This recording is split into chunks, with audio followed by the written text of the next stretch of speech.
Under the blazing skies of Southeast Asia, a kingdom once rose from the forests and floodplains, carving its dreams into stone. Imagine walking at dawn, when the air is warm and still, and a vast silhouette rises from the mist. Towers shaped like lotus buds catch the first light. The stones glow gold.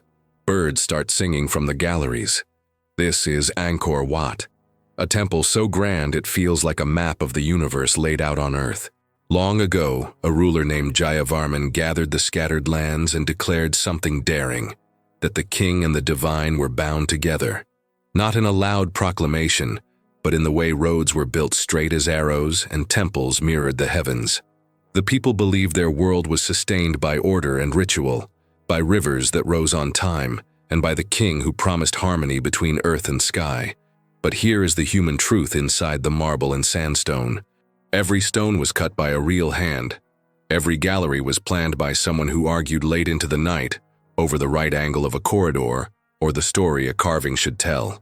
Angkor was not only a place of worship, it was a city of artisans and rice farmers, monks who copied sacred verses by lamplight, and children who chased each other along the edges of grand reservoirs. What would push a civilization to build like this, knowing the jungle was always waiting at the edge? Maybe it was hope. Maybe it was a desire to leave a message for those yet to come, written in a language of towers and causeways. Maybe it was the longing to make time slow down, to say, "We were here, and we understood something about the stars." There is a quiet paradox at the heart of Angkor. These temples were altars of devotion, but they were also mirrors of royal ambition. They were built for the gods, yet they were also built to be remembered. And that tension gives the place its pulse. When you walk through the shadowed corridors of Angkor Wat, you sense both the humility of prayer and the certainty of power. You lean close to a bas-relief and see battles and processions, dancers frozen mid-step, and faces that look almost familiar. Across centuries they meet your eyes. Here is a small wonder that often surprises people.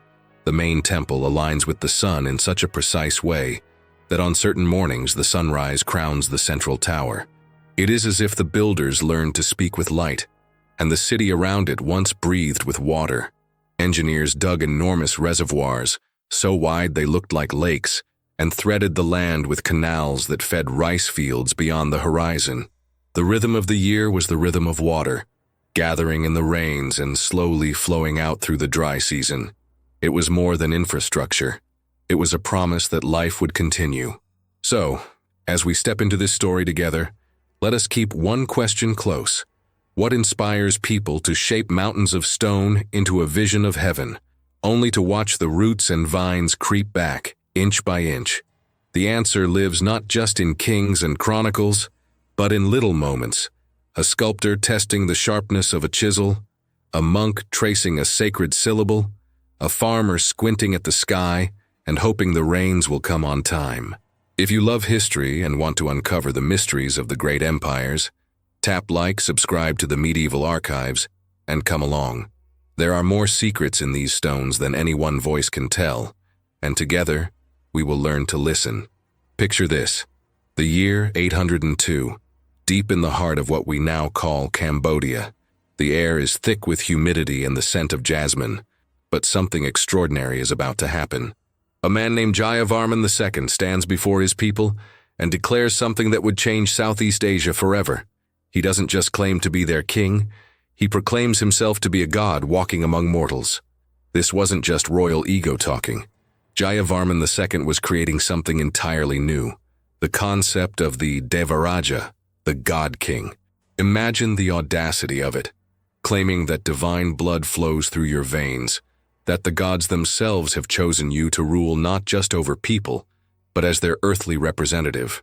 It was a masterstroke of political theater that would define the Khmer Empire for over 6 centuries. But here's where the story gets really fascinating. This divine authority wasn't just about power. It came with cosmic responsibility. These god kings believed they were literally maintaining the balance between heaven and earth. Every temple they built, every ritual they performed, every decision they made was supposed to keep the universe in harmony. And oh, the temples they built. Angkor Wat, The crown jewel of their empire stands as perhaps the most ambitious religious monument ever conceived by human hands. When you see it today, those 5 towers reaching toward the sky like stone fingers trying to touch the divine, you're looking at more than just architecture. You're witnessing an entire worldview carved in stone. Here's something that will blow your mind. Angkor Wat was originally built as a Hindu temple dedicated to the god Vishnu, but it represents the cosmic mountain Meru, the center of the universe in Hindu cosmology. The builders weren't just constructing a place of worship, they were literally recreating heaven on earth. The temple's galleries stretch for more than half a mile, covered in intricate bas-reliefs that tell the stories of gods and demons, creation and destruction. But here's the beautiful contradiction that makes this story so human. While Angkor Wat was meant to honor the gods, it was also the ultimate monument to royal ego. Every stone placed, every carving completed, whispered the same message. Look what I, your God King, have created in your honor, and mine. This brings us to one of history's most complex and fascinating rulers, Jayavarman VII, known to many as the Leper King. Now, before you imagine some diseased tyrant, let me paint you the real picture. This man ruled for nearly 4 decades and transformed the empire in ways that were both magnificent and morally complicated. Jayavarman VII was a Buddhist, unlike his Hindu predecessors, and he took his religious duties seriously. He built hospitals throughout his empire, over 100 of them. These weren't just buildings, they were revolutionary institutions where anyone, regardless of social status, could receive medical care. He established rest houses along roads for travelers, created reservoirs to ensure water supply during dry seasons, and even set up dharmashalas, hostels for pilgrims and the poor. Imagine being a common farmer in the 12th century, falling ill, and knowing that your God King had built a place where you could receive treatment. The inscription at one of these hospitals reads something beautiful. He suffered from the diseases of his subjects more than from his own, for it is the suffering of the people that makes the suffering of kings, not their own suffering. But here's where the story takes a darker turn, because history rarely gives us perfect heroes. This same compassionate king who built hospitals for his people also conscripted hundreds of thousands of workers, essentially slaves, to construct his massive building projects. While he healed bodies in his hospitals, he was breaking backs building his temples. The numbers are staggering when you really think about them. Taproham, just one of Jayavarman VII's temples, required a staff of nearly 80,000 people to maintain. That included over 2,700 priests, nearly 3,000 teachers, and thousands of dancers, musicians, and servants. The wealth needed to sustain just this single temple could have fed entire cities. And this is what makes the Angkor Dynasty so utterly human and relatable, even across 8 centuries. These weren't cartoon villains or spotless saints. They were people grappling with the same fundamental questions we face today. How do you balance personal ambition with social responsibility? How do you justify the means when you believe the ends serve a greater good? How do you reconcile the divine calling you feel with the very human desires that drive you? The god kings of Angkor believed they were building eternity in stone, creating monuments that would last until the end of time itself. They poured their souls, their treasuries, and the labor of their people into these incredible structures. But perhaps the most beautiful irony of all is that their greatest achievement, Angkor Wat, has outlasted their empire, their dynasty, and even their civilization. Today, when pilgrims and tourists walk through those ancient corridors, when they touch stones carved by hands that turned to dust centuries ago, they're experiencing something the god kings could never have imagined. Their monuments have indeed achieved immortality, but not in the way they intended. They live on not as symbols of divine power, but as testaments to human creativity, ambition, and the eternal desire to build something greater than ourselves. Now, let me tell you about the real cost of building heaven on earth, because behind every magnificent temple stone lies a story that's both heartbreaking and deeply human. Imagine you're a rice farmer living in the shadow of Angkor Wat in the 12th century. Every morning you wake before dawn to tend your flooded fields, your back already aching from yesterday's labor. The sun hasn't even risen, but you can already hear the sound that defines your life, the rhythmic chanting of thousands of workers hauling massive stone blocks toward the temple complex. Here's what most people don't realize about the glory of Angkor. It was built on an invisible foundation of human sacrifice, not the ritual kind you might imagine from movies, but something far more subtle and devastating. While the god-kings lived in palaces adorned with silk and gold, while priests performed elaborate ceremonies in marble halls, it was the common people who paid the real price for this divine ambition. The numbers alone tell an incredible story. To build just Angkor Wat, workers quarried and transported over 5 million tons of stone. Let me put that in perspective for you. That's more stone than all the pyramids of Egypt combined.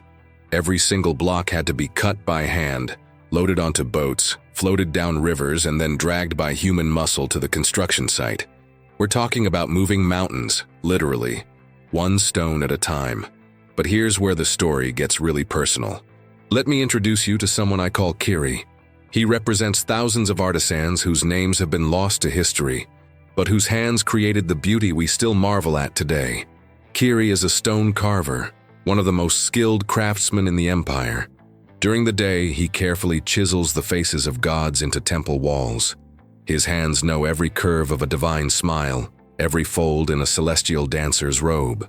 He creates beauty that will last for centuries, working under the tropical sun until his fingers bleed and his vision blurs from exhaustion. But at night, when the overseers finally allow the workers to rest, Kiri huddles with other craftsmen and whispers about escape.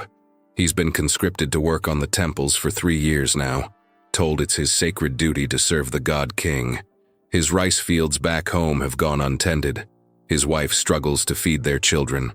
And still, every day he must carve another smiling god while his own life crumbles. This wasn't unusual. It was the system. The Khmer Empire ran on what we might call divine taxation. Peasants didn't just owe rice and goods to their god king.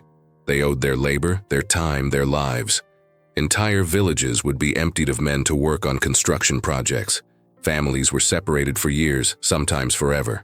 And yet, here's something that makes this story even more complex.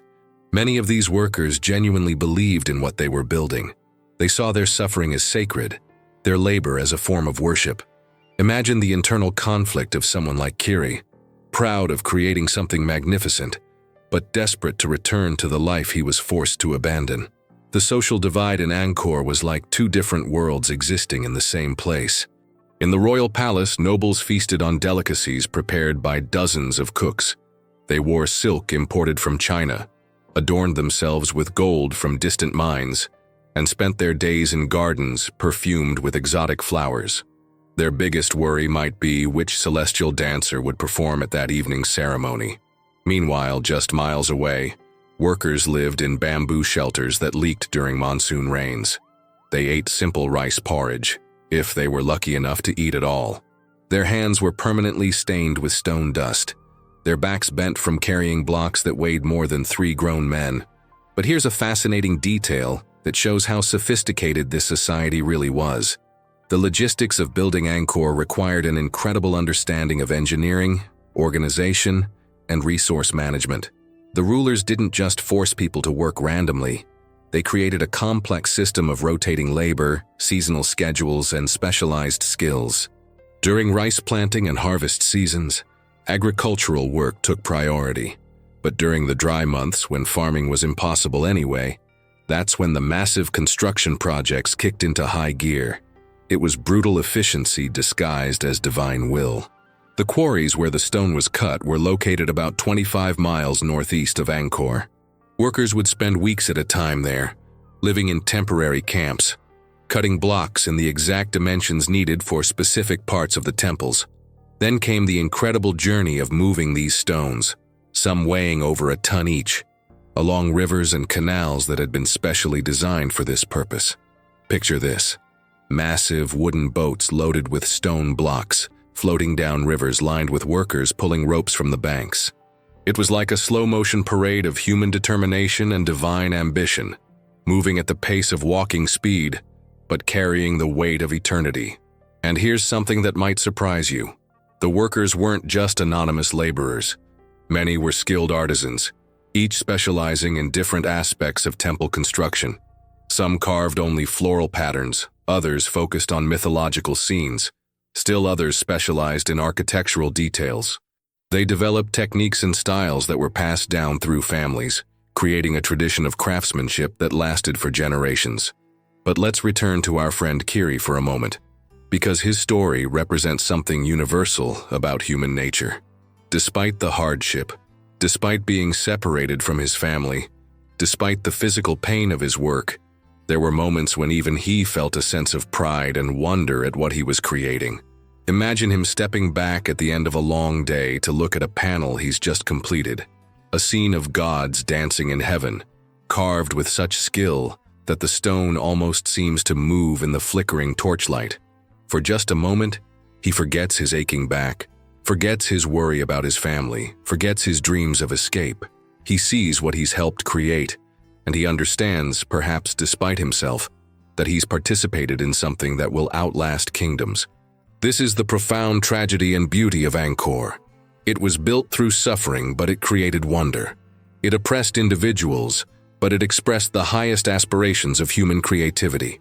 It divided society, but it united people in a shared vision of the divine. And you know what's really amazing? When you visit Angkor Wat today, you can still see the marks of individual craftsmen on the stones.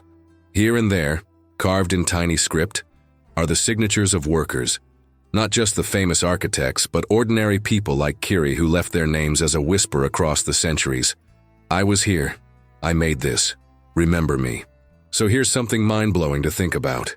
Those 5 million tons of stone that make up Angkor Wat. That's roughly equivalent to moving every stone block in the Great Wall of China, but compacting it all into a single religious complex. And every single piece was moved and shaped by human hands, human hearts, and human dreams. And here's a question worth pondering.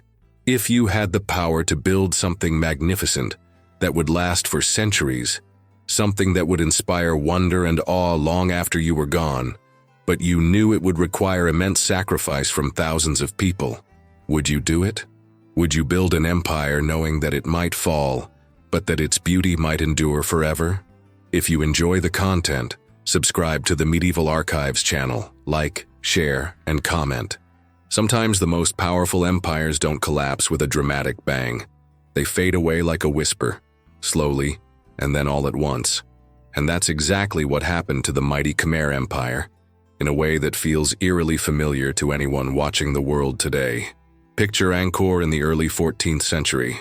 For over 500 years, this city had been the beating heart of Southeast Asia, home to nearly 1 million people. The temples still gleamed in the morning sun, the market still buzzed with merchants from across the known world, and the god kings still performed their elaborate rituals. But if you looked closely, if you really paid attention, you could see the cracks beginning to show. It started with something as simple as rain, or rather the lack of it. The Khmer Empire had always been a civilization built on water. Those incredible engineering feats we talked about earlier, the massive reservoirs and intricate canal systems, weren't just impressive, they were absolutely essential for survival. The entire empire depended on the predictable rhythm of monsoon rains filling these reservoirs, which would then irrigate the rice fields that fed nearly 1 million people. But sometime around 1300, that rhythm began to break down. Imagine being a farmer watching the sky day after day, waiting for clouds that never came. The great reservoirs that had sustained your ancestors for generations began to shrink. What had once been vast sheets of water reflecting the sky became cracked mudflats baking under the relentless sun. The canals that had carried fresh water throughout the city began to stagnate, then dry up completely. And here's where the story gets really heartbreaking. As the water disappeared, so did the empire's ability to feed itself. Rice yields plummeted. People began to go hungry. And when people are hungry, they start asking difficult questions about their leaders. But the water crisis was just the beginning. While the god kings struggled with drought, their neighbors to the west were growing stronger and more ambitious. The Siamese kingdoms, particularly Ayutthaya, had been watching Angkor's wealth and power with envious eyes for decades. They'd learned military tactics, accumulated resources, and most importantly, they'd been waiting for exactly this kind of moment, when their powerful neighbor showed signs of weakness. The first major invasion came in 1353, and it was devastating. But here's something fascinating. It wasn't just about military conquest. The Siamese had figured out something crucial about Angkor's weakness. They realized that the empire's strength came from its ability to control water and trade routes. So instead of just attacking the capital, they systematically targeted the infrastructure that kept the empire alive. Imagine the psychological impact of seeing your enemy not just defeat your armies, but deliberately destroy the water systems your ancestors had spent centuries building. Dams were broken, canals were blocked, reservoirs were contaminated. It was warfare aimed at the very foundation of civilization. And then there's a detail that makes this story feel almost modern in its tragedy: the smell. During the height of summer, as water levels dropped and the city's sanitation systems began to fail, visitors described walking through Angkor and experiencing something that perfectly captured the empire's decline. The sweet scent of temple incense, which had perfumed the air for centuries during religious ceremonies, began to mix with much less pleasant odors: the stench of stagnant water in the canals, rotting waste that could no longer be properly disposed of, and yes, even the smell of death from those who succumbed to disease and malnutrition. It's a haunting image that tells the whole story in a single sensory detail: the sacred and the profane, the divine and the human, beauty and decay all mingling together in the hot, humid air of a dying empire. But what makes Angkor's fall so relevant to us today isn't just the environmental and military challenges, it's how the empire's response to crisis actually made things worse. As conditions deteriorated, the god kings didn't scale back their ambitions or adapt to new realities. Instead, they doubled down on the very behaviors that had created their problems in the first place. They demanded even more resources from their struggling people to fund ever more elaborate temple projects. They intensified religious ceremonies, convinced that the solution to their earthly problems lay in appeasing the gods with greater devotion. Sound familiar? When facing complex, interconnected crises, leaders sometimes retreat into ideology rather than pragmatism, demanding greater sacrifice from their people while refusing to acknowledge that the old ways might not work anymore. Here's a fascinating detail that shows how desperate things became. Archaeological evidence suggests that in the empire's final decades, people began abandoning the great stone temples and returning to older, simpler forms of worship. Instead of the elaborate Hindu and Buddhist ceremonies that required massive resources and complex hierarchies, ordinary people started practicing folk religions that could be maintained even when the state was collapsing around them. The temples that had taken centuries to build began to empty, not all at once but gradually, as priests left to find work elsewhere, as royal patronage dried up, as the complex networks of servants and maintainers simply couldn't be sustained anymore. And here's something that might surprise you. The final abandonment of Angkor wasn't really a single event. It was more like a slow exodus that stretched over several decades. Different parts of the city were abandoned at different times. Some temples continued to function long after others had been left to the jungle. Some neighborhoods maintained their populations while others became ghost towns. By 1431, when the Siamese captured Angkor for the final time, they weren't conquering a thriving metropolis. They were occupying the remnants of what had once been the world's largest city. Most of the population had already left, seeking better opportunities in smaller towns along rivers and trade routes that still functioned. The jungle began to reclaim the temples almost immediately. Vines crept up the stone walls, tree roots pushed apart the carefully fitted blocks, and the humid climate accelerated the decay of wooden structures. Within a generation, what had been the center of a great empire was becoming an overgrown ruin. But here's what's really striking about Angkor's collapse. It wasn't caused by any single catastrophe. There was no massive earthquake, no volcanic eruption, no sudden plague that wiped out the population overnight. Instead, it was the result of multiple interconnected problems that fed off each other and overwhelmed the empire's ability to adapt. Climate change disrupted agriculture. Resource depletion weakened the economy. Military threats exploited these vulnerabilities. Social tensions erupted as different groups competed for diminishing resources. Religious and political leaders clung to outdated solutions, while the foundations of their civilization crumbled beneath them. And perhaps most tellingly, the empire that had mastered water management for centuries ultimately fell because it couldn't adapt its water systems to changing conditions. The very engineering marvels that had made Angkor possible became rigid monuments to past success rather than flexible tools for future survival. When I think about Angkor's fall, I'm struck by how it mirrors so many of our contemporary challenges. We live in a world where climate change, resource depletion, political polarization, and technological disruption are creating complex, interconnected crises that resist simple solutions. And like the god-kings of Angkor, we sometimes respond to these challenges by retreating into ideological certainty rather than embracing the difficult work of adaptation. The gods of Angkor didn't really turn to dust. The stone faces carved into temple walls still gaze serenely across the centuries. But the civilization that created them learned too late that even the most magnificent achievements mean nothing if you can't evolve when the world around you changes. But here's the thing about great civilizations. They never really die completely. They just transform, hide, and wait for someone to rediscover their secrets. And that's exactly what happened with Angkor, in ways that are both mysterious and deeply moving. Picture this. It's 1400 and something, and Angkor is burning. Not literally on fire, but the empire is collapsing around itself. Palaces are being abandoned, trade routes are shifting to other cities, and the great temple complexes that once buzzed with thousands of priests and pilgrims are slowly emptying out. But in the quiet corners of these fading temples, something extraordinary is happening. A small group of Buddhist monks, watching their world crumble, makes a decision that will echo across the centuries. Instead of fleeing with everyone else, they choose to stay behind and become the secret guardians of their civilization's memory. These monks understood something profound. Empires may fall, kings may die, and cities may be reclaimed by jungle, but knowledge, real knowledge, can survive almost anything if someone cares enough to protect it. So they began a quiet, desperate mission.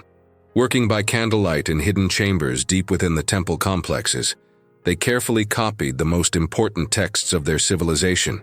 Sacred scriptures, yes, but also practical knowledge, medical treatises, astronomical calculations, architectural techniques, historical chronicles, and philosophical works that represented centuries of accumulated wisdom. Imagine the dedication this required. These weren't scholars with unlimited time and resources. These were people living through the collapse of everything they'd known, yet they chose to spend their days hunched over palm leaf manuscripts, copying text after text in beautiful, precise scripts.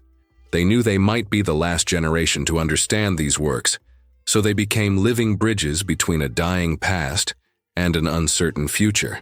And here's something that gives me chills when I think about it. They weren't just preserving Buddhism. Many of these monks saved Hindu texts too, even though their own faith was different. They understood that wisdom belongs to humanity, not to any single religion or empire. They were thinking beyond their own beliefs, beyond their own lifetimes, beyond their own civilization. Some of these monks developed an almost mystical relationship with the temples themselves. As the official ceremonies stopped and the royal patronage disappeared, they began to hear things in the stone corridors that others had missed during the busy centuries of empire. The way wind moved through the galleries created sounds that seemed almost like whispers. The play of light and shadow on the carved walls revealed details that no one had noticed when the temples were full of crowds. These weren't just guardians of books. They became listeners to the stones themselves. And they weren't alone in this work. Scattered across the former empire, in small monasteries and hidden retreats, other monks and scholars were doing the same thing. They created a secret network of knowledge preservation, copying texts, sharing discoveries, and keeping alive traditions that might otherwise have vanished completely. But here's where the story gets really fascinating. They also began to reinterpret the meaning of everything around them. The great temples, which had been built as monuments to god-kings and Hindu deities, slowly transformed in their understanding into something more universal, symbols of the human quest for meaning, beauty, and transcendence. The monks who stayed behind at Angkor Wat, for instance, gradually converted parts of the temple complex for Buddhist use. They didn't destroy the Hindu carvings or deface the existing art. Instead, they added their own elements, creating a unique fusion that reflected their belief that all sincere spiritual seeking leads toward the same ultimate truths. Centuries passed. The jungle continued its relentless advance, wrapping the temples in green embrace. Massive trees grew up through courtyards, their roots prying apart stones that had been fitted together with mathematical precision. Vines covered entire walls of intricate carvings. The temples began to look like something from a fairy tale, ancient magic sleeping under a spell of leaves and shadows. But the knowledge survived, hidden in remote monasteries, passed down from teacher to student, preserved in languages and scripts that fewer and fewer people could read. The wisdom of Angkor waited. Then, in 1860, something remarkable happened. A French explorer named Henri Mouhot, guided by local people who had never really forgotten about the temples, pushed through the jungle and found himself face to face with Angkor Wat. His amazement at what he saw would eventually bring the world's attention back to this forgotten wonder. But here's what most people don't know about that rediscovery. It wasn't really a rediscovery at all. Local Cambodian people, many of them descendants of those secretive monks, had been caring for parts of the temple complex all along. They'd maintained small shrines, performed quiet ceremonies, and kept alive oral traditions about the site's history and significance. When Western archaeologists finally began serious study of Angkor, they found something that surprised them. The temples weren't just ruins frozen in time. They were living sites that had continued to evolve and be used by local communities. Buddhist statues had been placed in Hindu niches. New carvings had been added over the centuries. Gardens had been planted in ancient courtyards. The stones themselves told a story of continuity, not just of abandonment. And this is where the legacy of Angkor becomes really relevant to us today. Those monks who chose to stay behind and preserve their civilization's wisdom weren't just saving old books. They were modeling something essential about how human knowledge and culture actually survive. They understood that preserving a legacy isn't about freezing it in place like a museum exhibit. It's about keeping it alive, relevant, and growing. They took the spiritual insights of their Hindu predecessors and blended them with their own Buddhist understanding. They took architectural techniques and adapted them for new purposes. They took historical knowledge and reinterpreted it for new circumstances. In other words, they showed us that the best way to honor the past is not to worship it blindly, but to learn from it creatively. Today, when you walk through Angkor Wat, you're experiencing the result of their quiet heroism. The temple complex is simultaneously a monument to the god-kings who built it, the craftsmen who carved it, the monks who preserved it, the local people who maintained it, and the modern conservators who protect it. It's a living example of how human achievements can transcend the civilizations that create them. And here's something beautiful. The whispers in the stone that those medieval monks learned to hear are still there.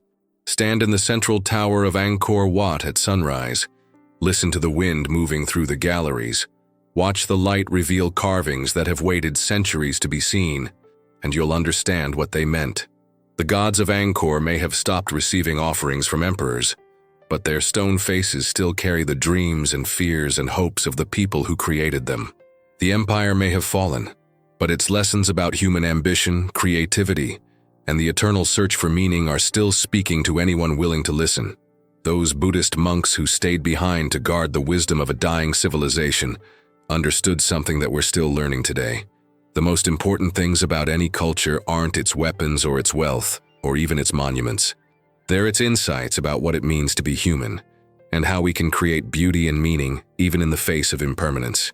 The stones of Angkor are still whispering, if you know how to listen. And the legacy those brave monks preserved is still teaching us if we're wise enough to learn. So here we are at the end of our journey through the rise and fall of one of history's most magnificent empires. And as I stand here, thinking about everything we've discovered together about Angkor, I can't help but feel like we've been looking into a mirror that reflects not just the past, but our own present moment. Think about it. The Khmer Empire lasted for over 6 centuries. That's longer than the United States has existed. It's longer than the British Empire at its peak. It's longer than most of the nations we know today have even been around. And yet, for all its power, for all its incredible achievements, for all those millions of tons of stone carefully carved and perfectly placed, it ultimately became a whisper in the jungle. But here's what strikes me most about Angkor's story. It reminds us that even the mightiest empires are built by human hands, driven by human dreams, and limited by human flaws. Those god kings who claimed divine authority were still people wrestling with the same fundamental challenges we face today. How do you balance personal ambition with collective responsibility? How do you create something lasting in a world that's always changing? How do you know when your greatest strengths are becoming your most dangerous weaknesses? The builders of Angkor achieved something truly extraordinary. They created monuments that have outlasted their civilization, their language, their political system, and even their religion. When you see those towers of Angkor Wat rising against the sky, you're looking at human ambition made manifest in stone. But the story of their empire also shows us what happens when ambition loses touch with wisdom, when the pursuit of greatness becomes disconnected from the well-being of the people who make that greatness possible. And that's a lesson that feels incredibly relevant right now, doesn't it? We live in an age of incredible technological achievement, unprecedented global connectivity, and remarkable human capability, but we're also grappling with climate change, resource depletion, social inequality, and political instability. The same forces that brought down Angkor are still at work in our world today, just wearing different clothes.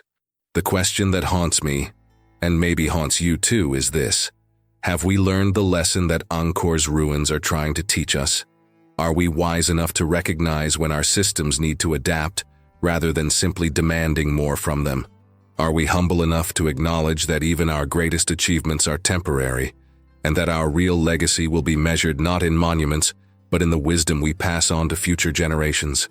Are we courageous enough to choose sustainability over spectacle, community over conquest, adaptation over rigid tradition? I don't have easy answers to these questions, and I suspect you don't either. But I think that's exactly the point. The monks who preserved Angkor's wisdom understood something profound. The most important questions don't have simple answers. They require ongoing reflection, continuous learning, and the humility to admit when we don't know everything. What gives me hope, though, is that the story of Angkor doesn't end with collapse. It ends with preservation, with rediscovery, with people from all over the world coming together to protect and understand these ancient stones.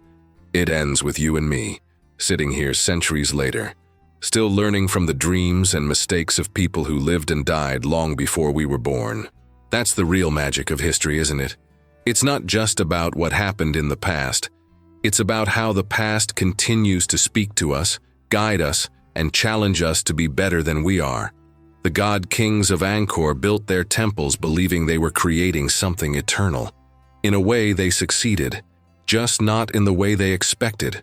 Their monuments survived not because of their divine authority, but because of their human creativity. Their legacy endures not because of their power, but because of their ability to inspire wonder, reflection, and learning across the centuries. And maybe that's the most important lesson of all. The things we create that truly last aren't the ones built to glorify ourselves, but the ones that help other people understand something important about what it means to be human. So as we finish this journey through the temples and time of the Angkor Dynasty, I want to ask you something. If you found this story as fascinating as I did, if it made you think about our own world in new ways, if it sparked your curiosity about the incredible complexity and beauty of human civilization, then I hope you'll share it with others who love history as much as we do. Hit that like button if this journey through time moved you. Share this video with friends who appreciate the incredible stories hidden in ancient stones. And if you want to explore more forgotten empires, lost civilizations, and the timeless lessons they offer us, subscribe to the Medieval Archives, because there are so many more stories waiting to be told. Stories of human ambition and creativity, of triumph and tragedy, of civilizations that rose like the dawn and faded like the dusk, but left behind wisdom that still shines like stars in the darkness of forgetting. Who knows? Next time, we might find ourselves walking through the ruins of another lost empire, listening to what the stones want to tell us about the eternal human quest to build something greater than ourselves.